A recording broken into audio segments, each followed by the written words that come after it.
So now I'm going to introduce the panel, but a little bit about myself. So my name is Juan Cortez. My family is originally from Mexico City, or DF as we used to call it back then, and they immigrated to Los Angeles, California, where I'm originally from. I graduated from Berkeley, and I'm currently attaining my master's in college counseling and student development here at NC State. Go Pack! So why Juntos matters to me is because I've always believed that through education, anything is possible. And I've been dreaming of creating a program that helps Latinx people not only get to college, but be empowered to know that they belong in higher education.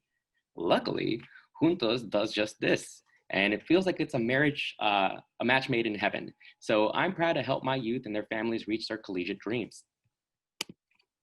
Hello, my name is Alejandra Huerta, and I'm Assistant Professor of Phytobacteriology in the Department of Entomology and Plant Pathology at North Carolina State University. And I'm here also to introduce our speakers and our panelists. And I'm going to summarize why Juntos matters, why I'm here, and a little bit of my academic path by sharing with you my personal statement for graduate school. So here it goes, and I hope it all combines everything together. So in mid-August of 2009, I was walking my dog in my hometown of Salinas, California, when a man began to ask me a question about my dog. The questions began with the usual, what is the dog breeds, how old is he, and the one question that led to an interesting realization. Why do you walk him so late? To which I responded that I got out of work late and that was the only time I had available to do so. He proceeded to ask, where do you work? At the Environmental Studies Department at the University of California, Santa Cruz. I answered. He immediately responded with a question that sounded more like an affirmation. So you clean offices there? Suddenly, years of educational struggles flashed before my eyes. Once the question had taken its full effect and I recovered my speech, I responded, no, I do research. To be honest, I don't think the man even knew what research meant. I excused myself and continued to walk my dog. However, my mind was spinning in every direction. The most persistent thought was, why does this man assume that the only position I could hold at a university is that of a janitor? In truth, I understand why. Salinas is a predominantly Hispanic agricultural labor town, where working in the fields is the primary source of income for many families. Both my parents worked the strawberry fields for many years. Eventually, my mother obtained a job at a salad packing company.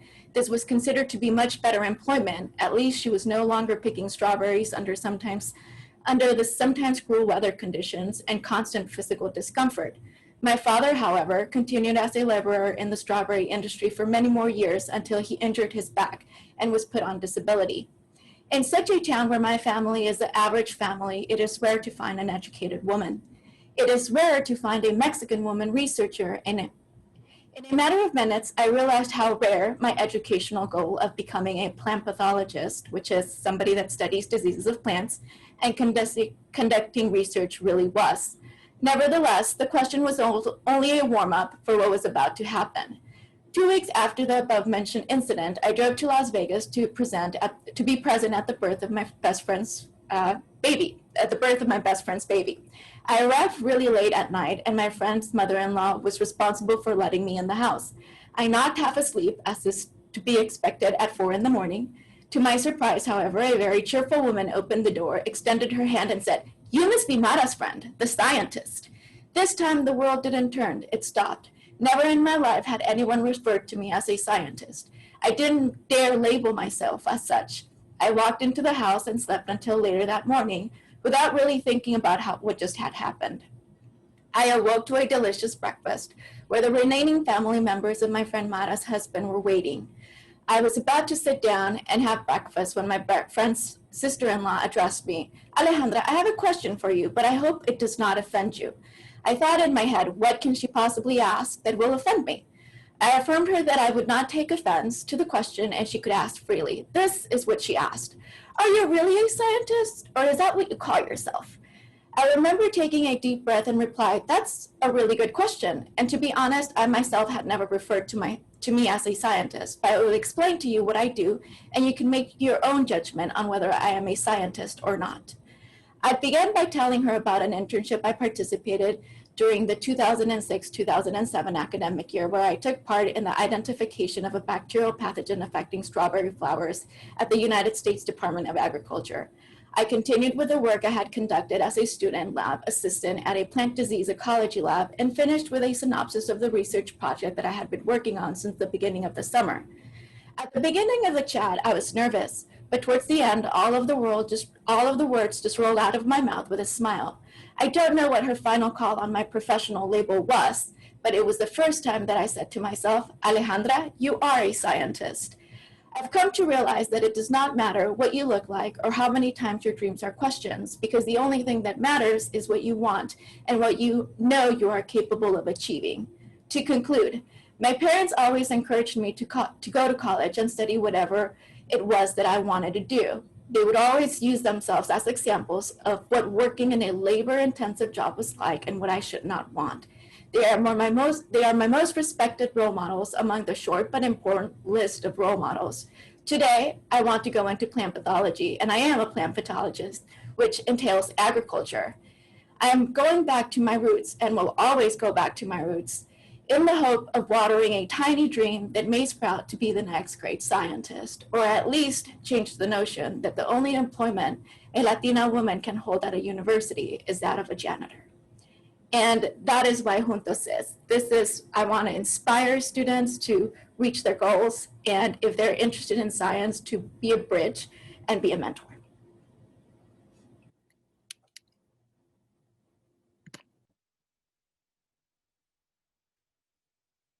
With that, I'm going to introduce our panelist, Dr. Edelmira Segovia. Dr. Edelmira Segovia currently oversees the success coaching at Pender High School. Dr. Segovia serves as director of the Centro Hispano under the University of North Carolina, Wilmington Office of Diversity and Inclusion. Her area of research is Hispanic student success in post-secondary education. Dr. Segovia is co-chair of the Latino Alliance of Wilmington, which is supported by the University of North Carolina, Wilmington Centro Hispano. She is the recipient of several awards and recognitions, including the Kathleen Berkeley Inconvenient Women Award for commitment to social justice, the John L. Sanders Student Advocate Award by the University of North Carolina Association of Student Governments, and commitment to action and bright spot under President Obama and White House Initiative on Education Excellence for Hispanic. Dr. Segovia holds a bachelor's degree in Spanish from the University of North Carolina, Wilmington, a master's degree in Romance Languages, Spanish from the Appalachian State University, and a doctorate in educational leadership and administration from the University of North Carolina, Wilmington.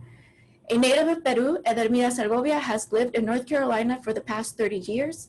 She has two daughters, Isabel, who is a student at North Carolina State University, and Estrella at Pender County School. Our next panelist is Dr. Rich Bonanno, who is Associate Dean of the College of Agriculture and Life Sciences at North Carolina State University and the Director of NC State Cooperative Extension Services, known as NC State Extension. Through faculty and agents in all 100 counties, Extension connects research-based information to farmers, youth, and the public. Dr. Bonanno started his career at NC State in the 1980s as a faculty member in the Department of Horticultural Sciences.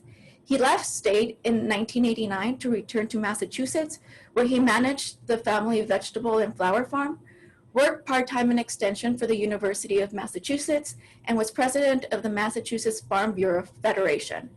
Rich is glad to have the opportunity to be back in NC and rejoin the NC State in February 1st of 2016. Our next panelist is Dr. Courtney Brown, who is the Vice President of Strategic Impact at Lumina Foundation, the nation's largest private foundation focused specifically on increasing America's post-secondary success. In this role, she oversees the foundation's efforts in areas of strategic planning, research, evaluation, data, and learning. She also leads Lumina's international engagement efforts. Dr. Brown works to ensure Lumina uses data and research to inform and continuously apply lessons to work across the foundation and stay focused on the impact of its work on increasing educational opportunities beyond high school for everyone.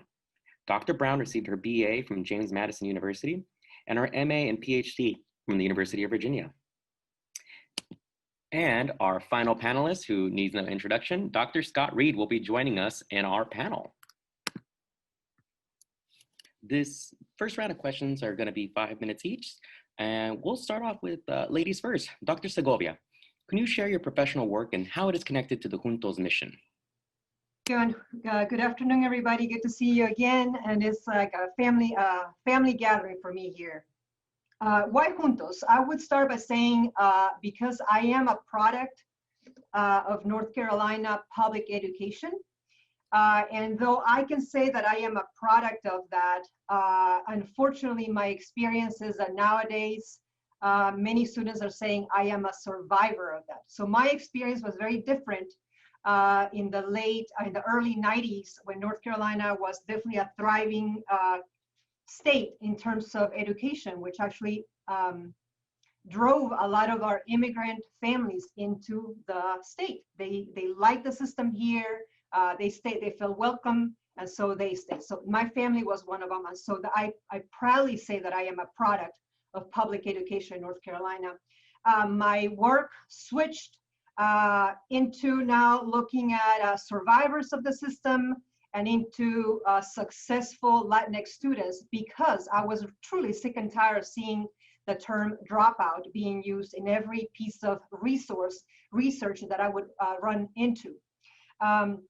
So I flipped that and really have dedicated my life into looking at what is the right formula, what is the perfect píldora or magic pill that we can condense and send out to our Latinx students and anyone who's really tied to the immigrant experience. And I'm going to continue to refer to the immigrant experience, because even though we're dealing now with a population that may be mostly American, born here in North Carolina or born here in the US, we are still in an immigrant community, and all of us are still experiencing what is the immigrant experience through the path of our parents, through the path of our older siblings, through the path of our mentors. So that is partly why, because I am a product, and now I want to continue to go back into that, into having products, proud products of public education. I feel that at least in the state of North Carolina, we have a long ways to go to regain that champion role in the state, in national education. I also do this because why Juntos? And I say that Juntos, I did not find Juntos, Juntos found me, and it was through my colleagues, Cynthia, particularly Cynthia and I go back to many moons ago through migrant ed programs. And it was a migrant child who actually changed my life. I started out my career as a Spanish teacher in Boone, Pitt County, and in Boone, North Carolina, but had a migrant student who didn't really have a strong support system in the school system that I was in. And I realized that nobody's really here helping the immigrant community, the migrant children. So I stopped. I made the decision that that would be my last year teaching Spanish. So I dedicated my life to the immigrant community mostly. And I feel that it is my responsibility. Being an immigrant myself, as mentioned earlier, I'm a refugee from Peru. I came in fleeing terrorism. So I take relationships very seriously. I definitely look for just anything that I can do to support just anybody in need, because I have been there. We came here with absolutely nothing. Keys mean a lot to me, because we came here without a key, without a car, without anything, as many of as many of you and as many of the families that we serve. And so I've definitely made it my mission to serve, and I feel that it is my responsibility now to flip that and all the resources that have been poured into me into now our youth and those that hold our future. So it is a responsibility. I feel personally and professionally responsible to be part of Juntos and the mission of that. Additionally, I love yes people.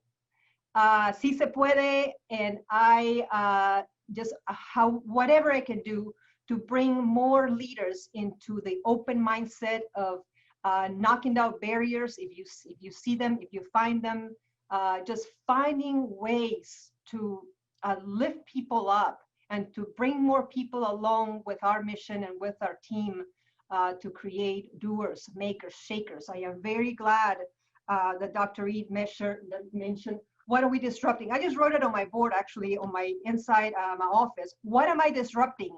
What am I disrupting today? And that needs to continue to change as we go forward. So thank you, Dr. Reed, for doing that.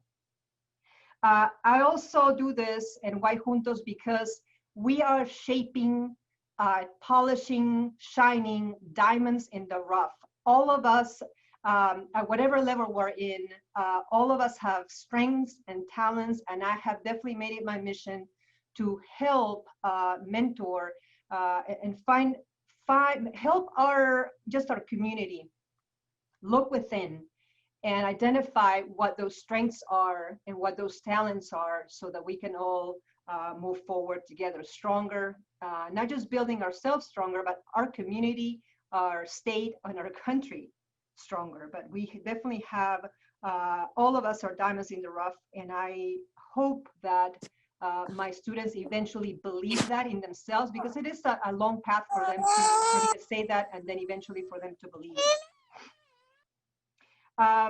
Then another note is that Juntos is playing a role that is not matched at this point by the school system or by other institutions. I feel that even though we say that education is for all and it should be individualized and this should be equitable, unfortunately it is not. And so we really don't have competition when it comes to the job that we're doing. We have to do it. We have to grow stronger and hopefully expand that into what should be an equitable educational system. But right now, it is our responsibility to lift our students up to level, and just that drive and that move of believing in them and helping them believe in themselves is actually now showing the results. Juntos is research evidence. We know that it works. And so we're seeing our students surpass the mission of Juntos. I know that with Juntos, we are expecting high school graduation. Our students are surpassing that. And so we are definitely glad to see the results. We believe in them. I believe in them. And even when we have students maybe hesitant at the beginning, say, oh, this is a club, and I'll see how it goes, then they are definitely believing it because they're seeing the results of that. And finally, why Juntos, for me as a professional and on a personal note, and as a community member as well, it's because I am lifting my family. Everybody in Juntos is a family member to me. You have seen the demographics. We are a 61 and growing 61 million Latinx community in this country. It doesn't mean that other communities are not reproducing or not growing. It means that Latinx community is all of our community. It is in all of our families. It is in all of our networks. So whether you are doing this for the Latinx community, I would encourage you and I would invite you to think of this as your own family. Somewhere down the line, this is your child, your neighbor, your niece, your nephew, your soon-to-be in-laws, whatever that may be. But I see my children, when I speak of my children and my community, this is my family, by blood or not, but it's all the same. So that is why Juntos for me, as a community and as a professional. And I know that, as I was mentioning earlier, just in a private chat with one of our colleagues, thank you for bringing me on board. And I know that this is, we're in this for life. So thank you. Thank you, Dr. Segovia, for your work and your response. Next up, Dr. Rich Bonanno, same question, 5 minutes. Share your professional work and how it's connected to the Juntos mission. Okay, well, thanks. Can you hear me okay? Perfectly. Great. So I am, just by virtue of my job, I am inherently connected to all things extension and all things 4-H where applicable. You know, I suppose the thing that I feel most connected to with Juntos, just from a quick personal standpoint, is that I'm a couple of generations removed from where many of you are from the standpoint of coming to this country, but my great-grandparents and grandparents were born in Italy. My great-grandfather was an orphan, grew up in a monastery, then became a sharecropper, then got the heck out of Naples with his family and get to the United States only to find out that when he worked in the textile mills in Lawrence, Massachusetts, the Irish were in control of everything from the first floor up. So if you're an Italian, you get to shovel coal into the furnaces, which is what he did. But remarkably, he bought 100 acres of land after he was in this country for 4 years.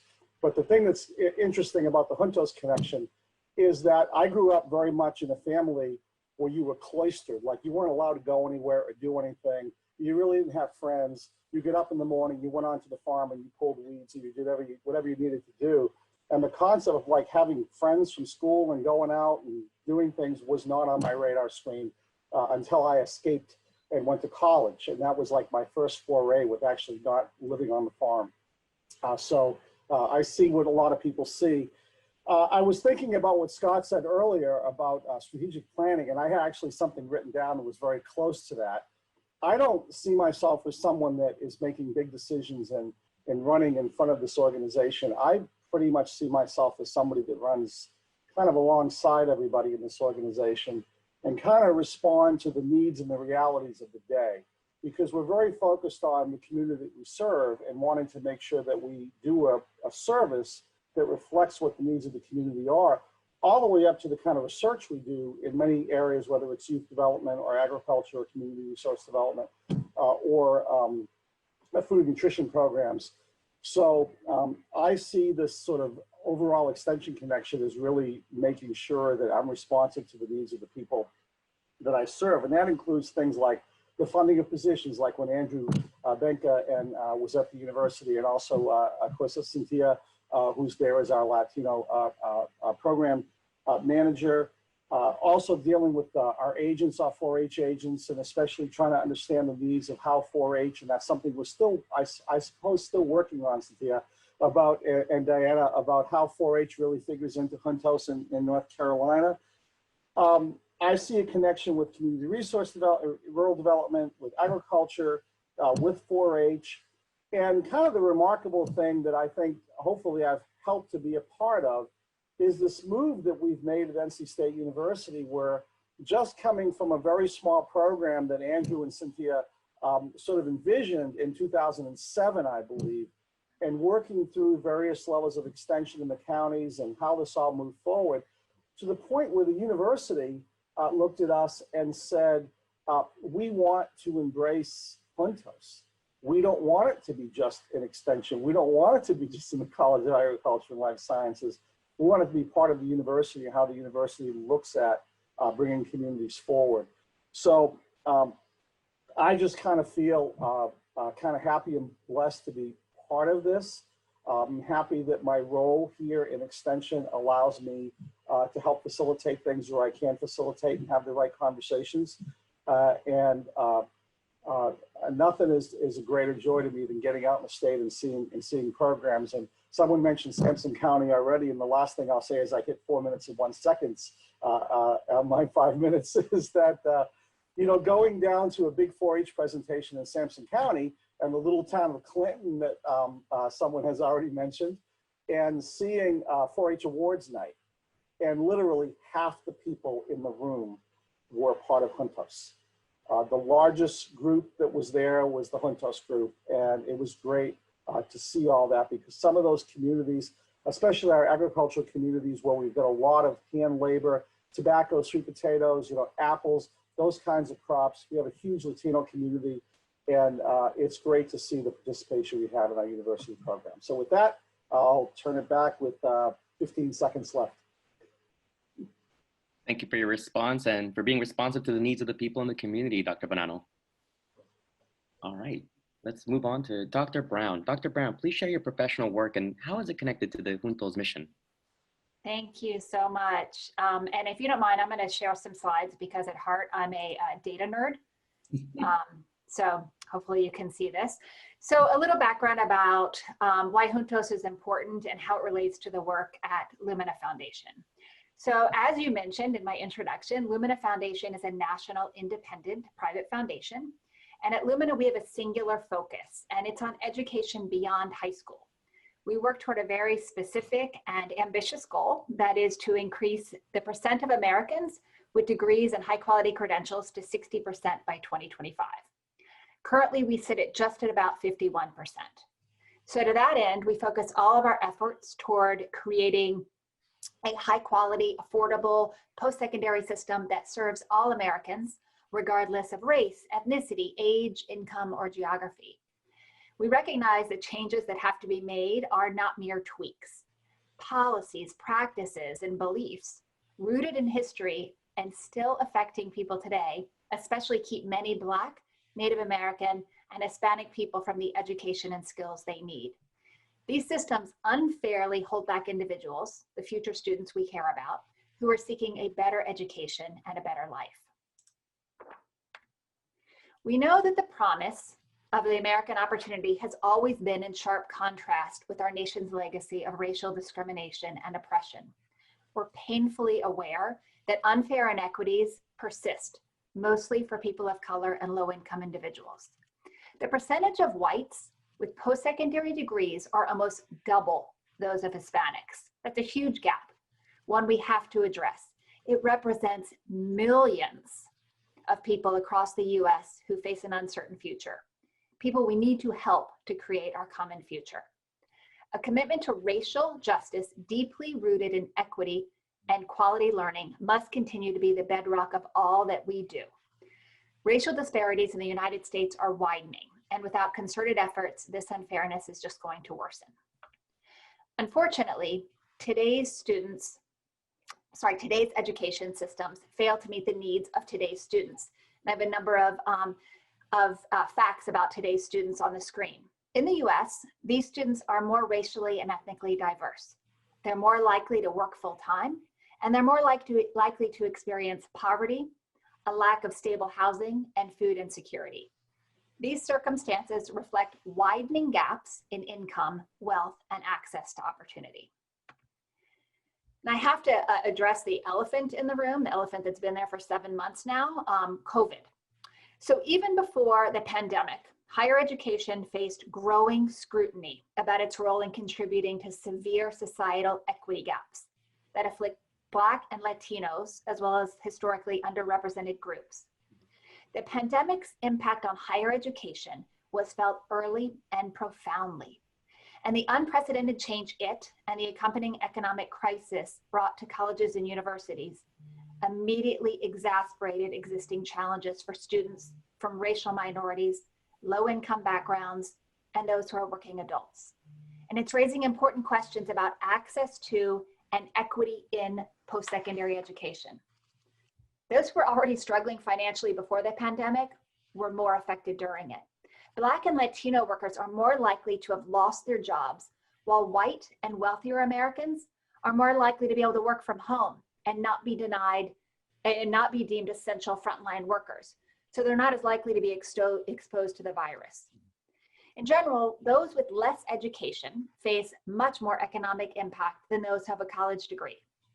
This is something that's had a tremendous impact on our country, and it's an impact that's even more harshly felt by people of color. Data show that lower income students and those from minority groups may leave higher education perhaps permanently. The US is now dealing with multiple crises. The pandemic simply brought to light a whole new series of equity and access issues. So this confluence of a pandemic, severe unemployment, and racial injustice has simply exposed the daunting challenges ahead.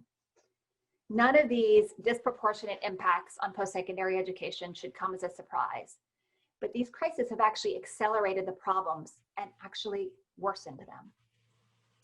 At Lumina, we're focused on ensuring the US can reach the 60% attainment goal through intentional focus on Hispanics, Blacks, and Native Americans. We're looking at efforts to get more students of color, particularly adults, to enroll or re-enroll in post-secondary education.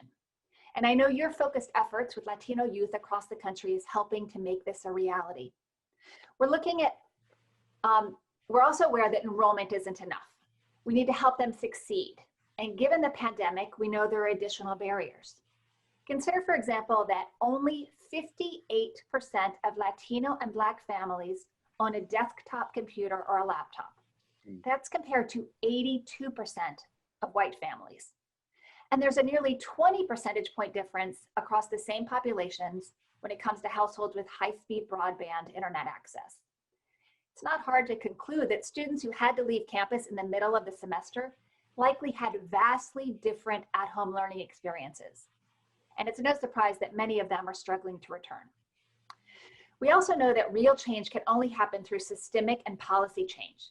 Deliberate policies created or contributed to these unjust conditions, and it's going to take focused efforts to remove these barriers and achieve racial equity. Higher ed has always faced a challenge to assure equity, but today's circumstances demand that we address it head on. At Lumina, we are committed to racial justice and equity. We're putting equity first. Equity first is Lumina's stake in the ground, our declaration to do things differently, and our commitment to working toward better outcomes. And equity first means exactly what that implies: increasing attainment for African Americans, Latinos, and Native American learners is the focal point of Lumina's work and our #1 priority. We define equity as being achieved when outcomes cannot be predicted by a person's race or ethnicity. And we define justice as being achieved when the underlying policies, practices, and systems and root causes that lead to inequities are dismantled and eradicated. I actually believe, I'm optimistic, even 7 months into this pandemic and after decades of racial oppression, I'm optimistic that we have a unique opportunity right now to make this happen. But all of us, including the really important work that you're all doing at Juntos, we all need to work together to come up with sustainable solutions, get them into policy, and implement it at scale to ensure that in the future, no one is left behind. Thank you so much. Thank you, Dr. Brown. And as one data nerd to another, I want to thank you not only for your response, but those graphs that show the educational inequities and why Juntos matters. So thank you. All right, Dr. Reed, same question. Your professional work and how it's connected. Yes, of course. My support of diversity, equity, and inclusion work was kind of gained through a series of life experiences I had that kind of opened my eyes to possibilities. You heard about my travels through Mexico with Mario. As a part of another program, I lived with a Hidatsa Indian family in North Dakota and experienced kind of the world through their perspective. And in addition, I spent a day blindfolded one time to experience that kind of challenge in abilities in order to navigate the world in which we all lived. The key here is that experiences have impacted me more than training that we all, periodically receive.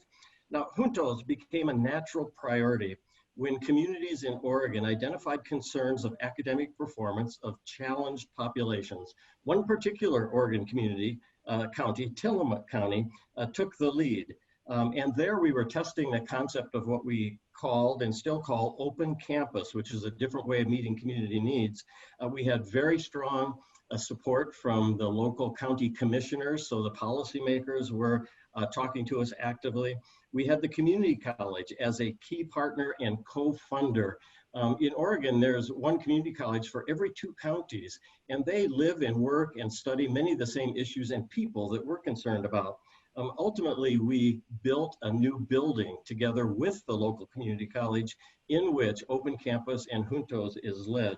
Now, the program easily gained attention and momentum with 100% high school graduation from Juntos participants compared to the otherwise statewide average of only about 75% high school graduation. My role in all this was to hire the right people, to be a visible supporter, and to allocate resources. I've always believed that if you value something, you fund it. Now, based upon the strong performance, Juntos established or recommended that we establish and did a Latinx action team in the OSU Extension Service. The action team evaluated and recommended more work that could and should be done.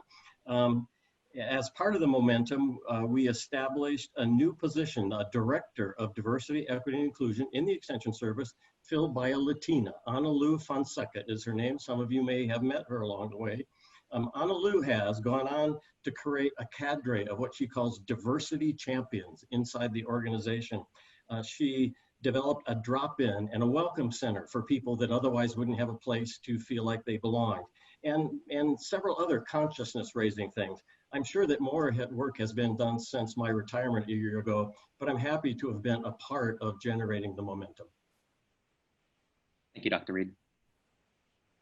Thank you to the panelists for answering this question. Now we're going to move to the second question. And each panelist will have 2 minutes, and I will send you a private message via the chat at the 30-second mark. This question is, how is Juntos meeting your strategic goals within the work that you do in the organization or the institution that you work with? Can Dr. Courtney Brown start us off with that one, please? Sure, thank you. Yeah, as I mentioned before in my opening remarks, the work that Juntos is doing is essential in helping to create that pipeline, helping to create that support. There are putting student at the center. So at Lumina Foundation, we believe that we should think about a student-centered higher education system. Juntos puts the student at the center, ensures that they have the support and the necessary mentors and others to help them get through the system. It is essential that we get more students into the system. You're allowing that to happen. And so when I think about the goals, and we have very specific benchmarks that we've established at Lumina in order to reach that 60% goal. And as I said, we have an equity first lens. And so we have specific targets for each of our equity populations. The Latino population is especially important, as I showed the very low attainment rates. And so we have to have more concerted efforts in getting more Latinos to and successfully through post-secondary education. Your work is an essential component of that strategic mission. Thank you, Dr. Brown, for letting us know how resources and infrastructure are really essential for meeting the needs of Juntos and some of the goals of these organizations. Dr. Rich Banana. Thank you. Just a few things that I sort of penned down here. One is broad-based programming, being inclusive, addressing the needs of the community that we serve. Something that I'll spend a few minutes more on later in another question that I think we've got coming up is a real focus on the land-grant mission.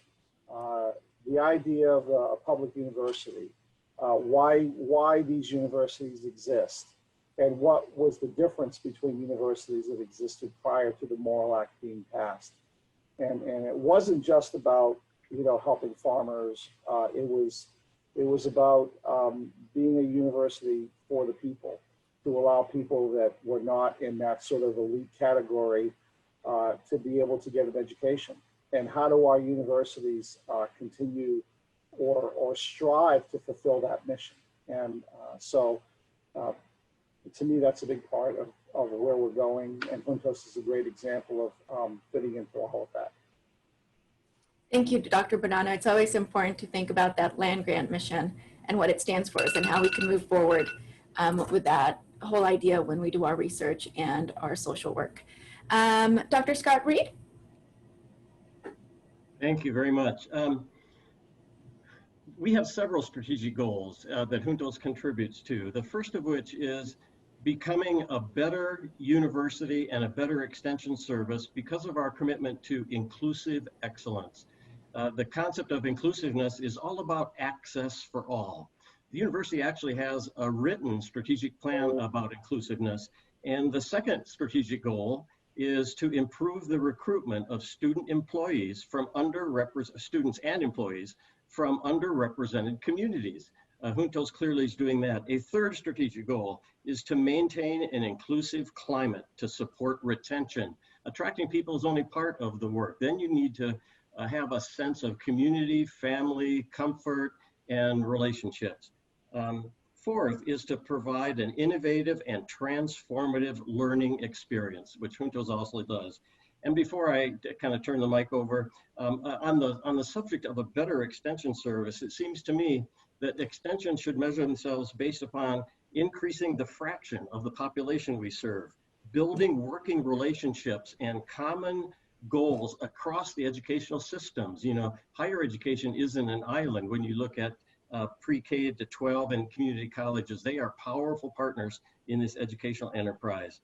A relevant extension service expands the number and quality of tools in our toolbox. Juntos has helped us to expand the size and the complexity of that toolkit. And finally, it diversifies the demographics of educators. By hiring a new kind of person, we become a new kind of extension service.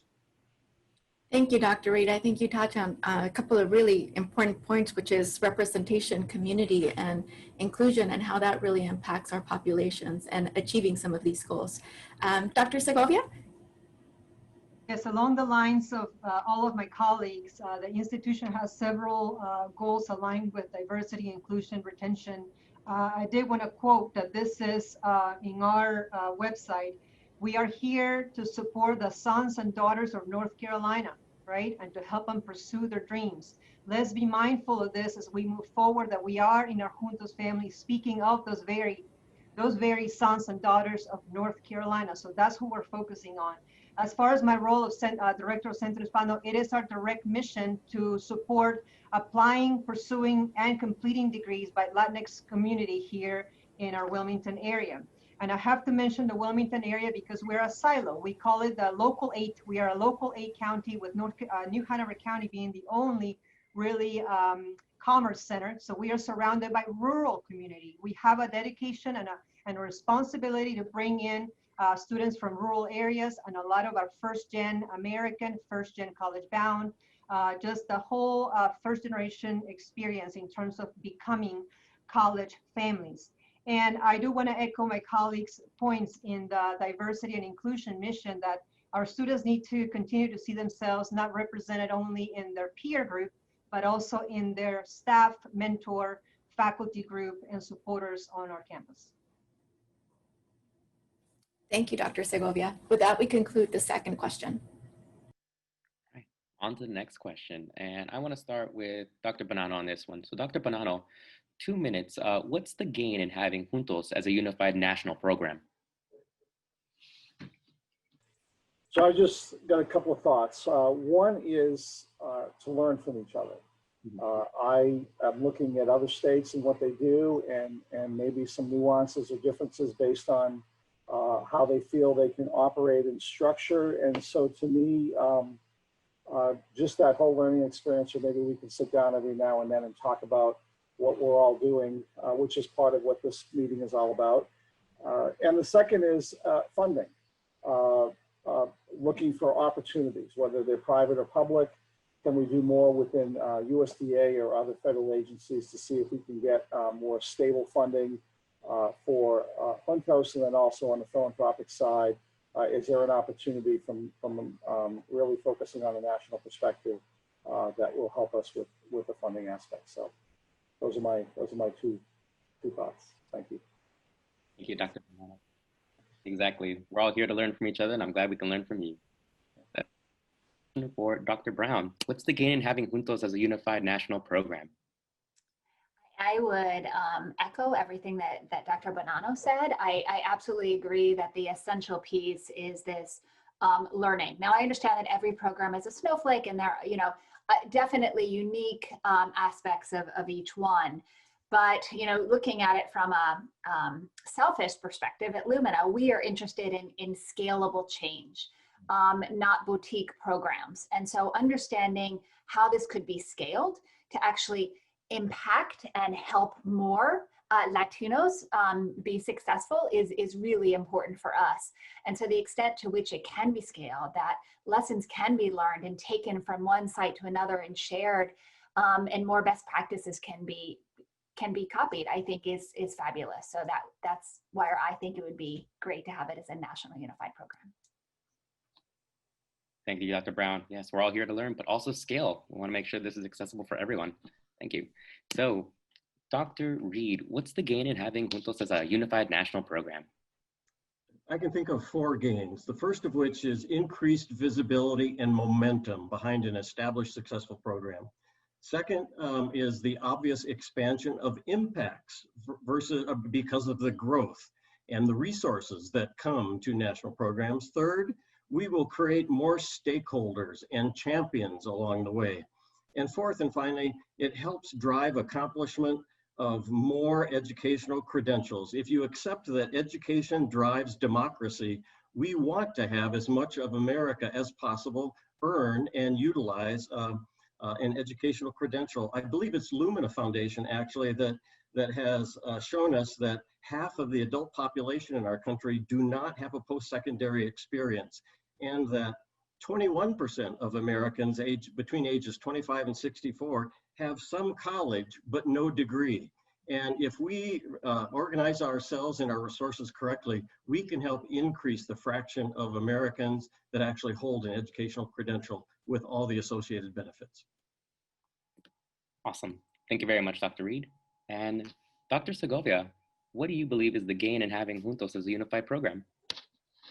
And I might repeat some of my colleagues' comments, but I do agree with all of you. I think that partly is our growing network. I know that we like to say, who knows you, who do you know, but it really is about who knows you. And so just gaining from the network itself would be tremendous. I know that that also would allow for flexibility, not only of the staff to continue to be part of the Juntos family, but also for the children and the students that we mentor to see themselves as part of this greater national community. I also feel that some states are a little bit further ahead than others in terms of the Latinx community leadership itself. I know that we are not one of the foundation or early immigrant communities. So looking at states that maybe are a little bit further than we are, or maybe they can be looking at us and seeing some of the headway that we've made. So just learning from each other and supporting each other in whatever our development level might be. Thank you, Dr. Segovia. And yes, hopefully we can be seen now as a national program and get more of that visibility. So thank you so much for bringing that point. And this concludes our third question. For the next couple of questions, these are individual questions for each panelist. You will each have 2 minutes. And this first question is for Dr. Segovia. From your experience and perspective, what do Latino students bring to our communities, our state, and our nation? I'm going to refer again to the immigrant experience, even though I know we don't have particularly immigrant children. Some of them are, some of them aren't, but the immigrant experience is what brings so much wealth, so much richness into our program. This is a community that is resilient because they had to. This is, with that having to do comes innovation, creativity, resourcefulness. They have inherited the hardworking ethics of the parent community and definitely embody that themselves. With that, and also with being a community that has had to lean on others, they are a great empathy comes with our students and with our network. So that is at the key of so much of what is happening in our nation today. Empathy is at the core. And so we have a wealth of just individuals and family members here, our family, our Juntos family, as I said earlier, I consider them my own, who have empathy at the core of them. We are extremely giving community, always supporting each other. And so that is definitely part of the vein of the success of Centro, of Juntos, apologies. I know Centro too as well, that's the work that we do here.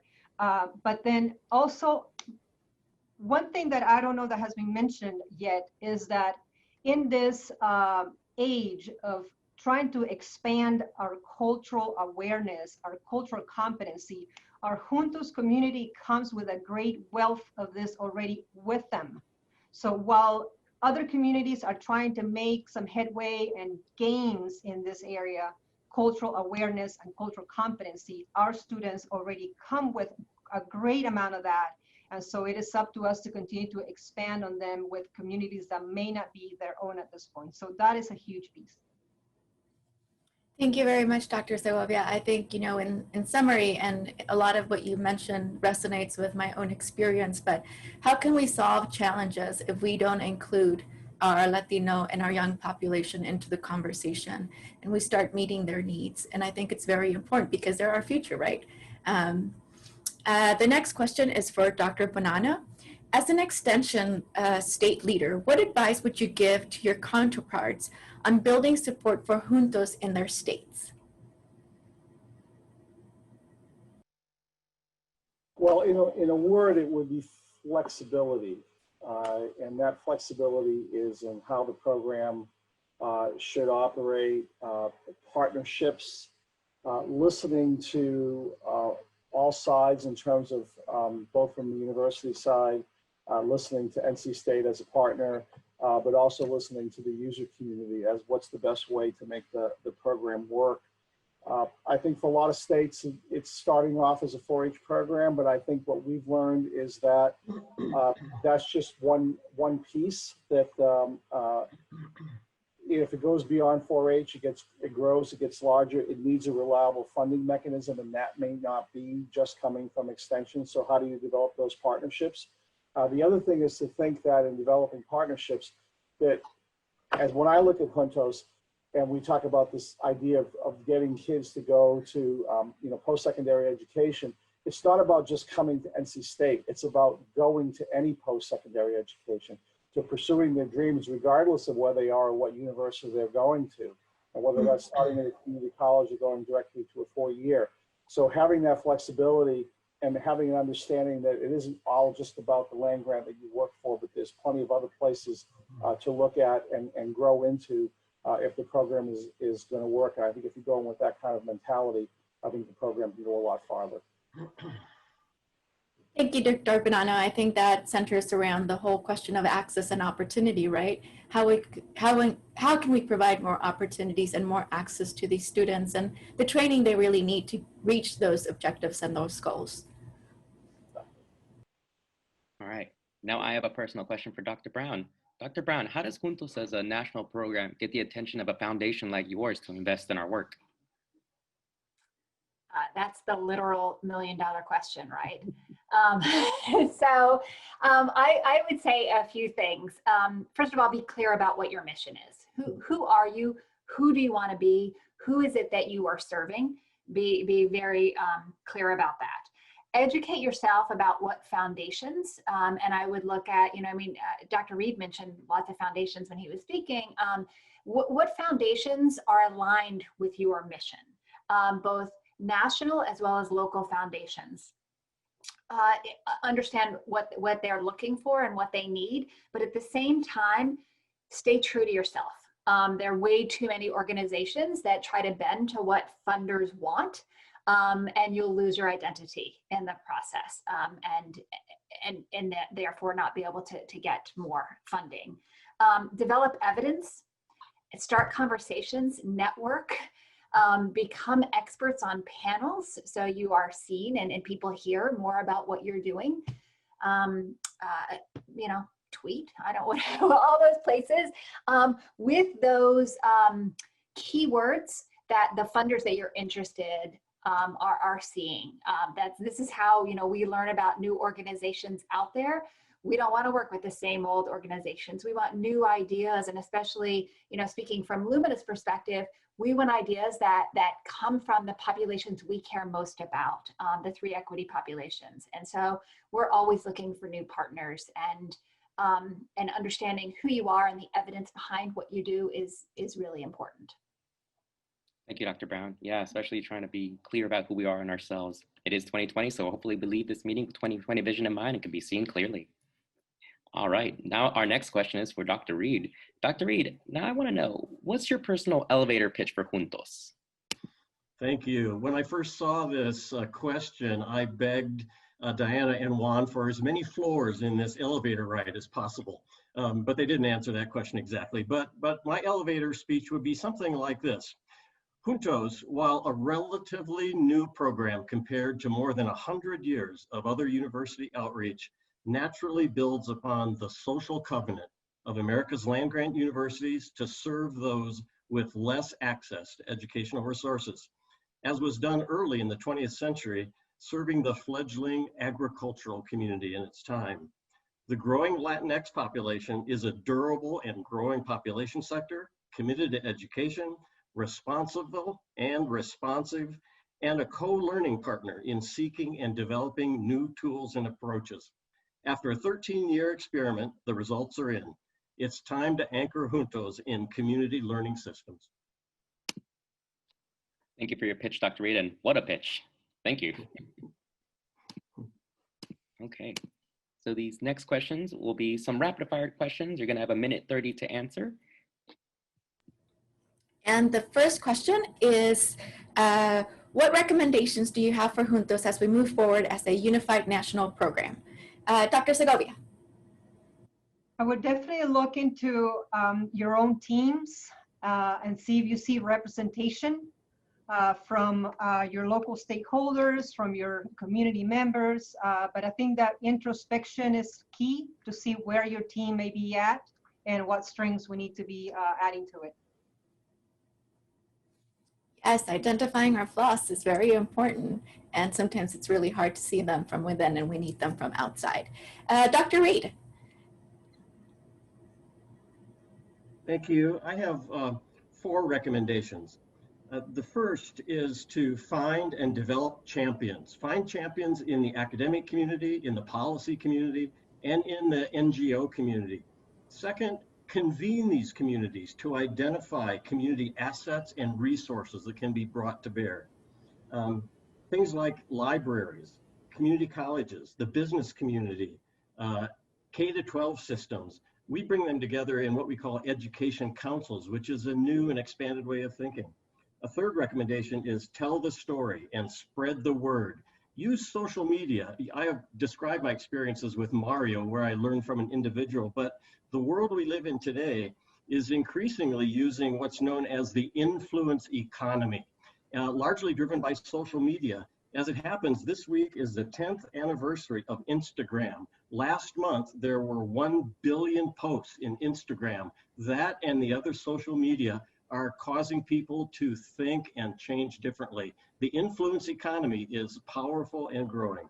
Fourth, and finally, we should consider allowing or sponsoring movements or exchanges among the Juntos states and perhaps other states that are thinking about getting involved. Maybe we should consider a SWAT team to help an interested state move forward like others have done. So those are my 4 recommendations. Thank you, Dr. Reed. I think you hit the nail on the head with that communication and how communication is key and getting everyone that's interested abroad and sort of communicating in the same language, but with different views. Dr. Bonanno, can you share your recommendation? What recommendations do you have for Juntos as we move forward as a unified program? So one is develop stable funding is something I've already mentioned, which I think is really important. And secondly is to develop broad support, not just within the areas that we operate now within extension, but as you'll hear later from people from NC State about bringing it to the university level, and ideally bringing it to the entire system, the university system from the public side. I'd love to see it in every campus in the UNC system, because I feel that it's not just about kids of agricultural workers. It's much broader, and the opportunities in so many places are much broader. So to me, it's the partnerships and the support that are the critical pieces. Being an academic myself, I can always think about funding and how funding is always a challenge and a struggle.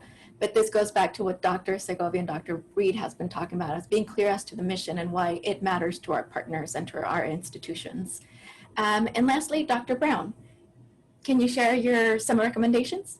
Yeah, I agree with everything that's been said. And so just to echo that, who do you want to be, and then get the word out. I absolutely agree that social media is there. Do you know that the majority of Americans get their news from YouTube? So find a way to get that narrative out there. I also agree with what Dr. Reed said about champions. Who are your champions? And begin to align your messages. And then, as I said, I'm a data nerd, and so set a goal. What is it you're trying to achieve, and get that out there too? Thank you to all the panelists, and we'll move on to our next set of questions. All righty. So for this next question, I would like to know, what would you say to those or those who are listening that are on the verge of joining the Juntos movement as either sustainers or implementers? I want to start with Dr. Bonanno. But I think there's been some really demonstrated impact here. There's some great statistics. There's a great history. There is 13 years of history here, and that we can show in all the places that we've been, whether it's been for a short time or for a longer time, that there are measurable impacts and that it makes a difference in people's lives. And for society in general, it's a very, very positive place to be when you can move people forward and give them the opportunities, sometimes simply by giving them the information that they need to be able to move forward, whether it's the youth themselves or the overall family structure. I guess I'll leave it at that. Thanks. Thank you for answering it. It's, yeah, that community that we have established for a long period of time, and hopefully we can get people to join the Juntos family. So, same question. What would you say to those listening who are on the verge of joining the Juntos movement as either sustainers or implementers? Dr. Segovia. I would say that this is the best investment you can make. The evidence definitely shows that it yields. And we are not just speaking of dollar signs, but when it comes to advancement, we know that we want to see returns in terms of talent, time, and treasure.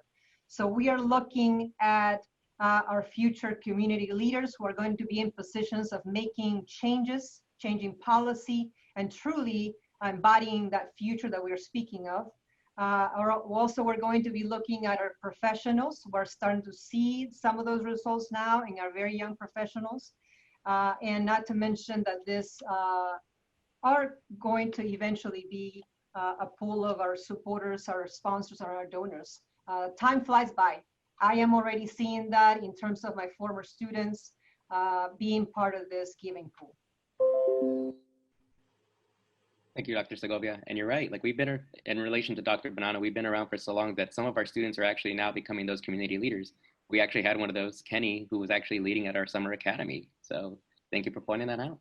Next up, let's talk with Dr. Reed. Dr. Reed, what would you say to those listening who are on the verge of joining the Juntos movement as either sustainers or implementers? Well, I have three primary things. The first I would say is pay attention to the lessons learned to date. We should use those lessons to build upon programs. Second, carefully weigh and consider the wide-ranging return on investment that this program brings to our country. Third, become a teacher of others. And you've heard me refer to the role that Mario and the influence economy can do with that. And then fourth, a little bit tongue-in-cheek, I would quote again the Japanese CEO, do something, try anything.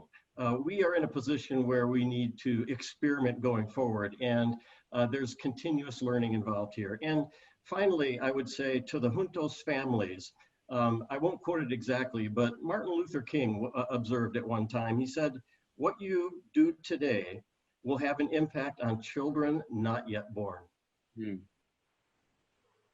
Thank you for that insightful comment, Dr. Reed.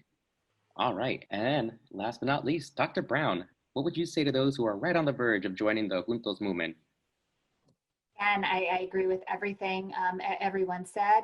Understand your community needs and who your partners are and champions within your community. Listen and learn. There are some really good, smart people here that have done this and have great best practices and evidence behind it.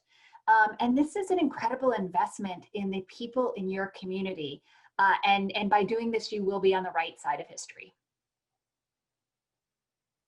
Thank you for your response.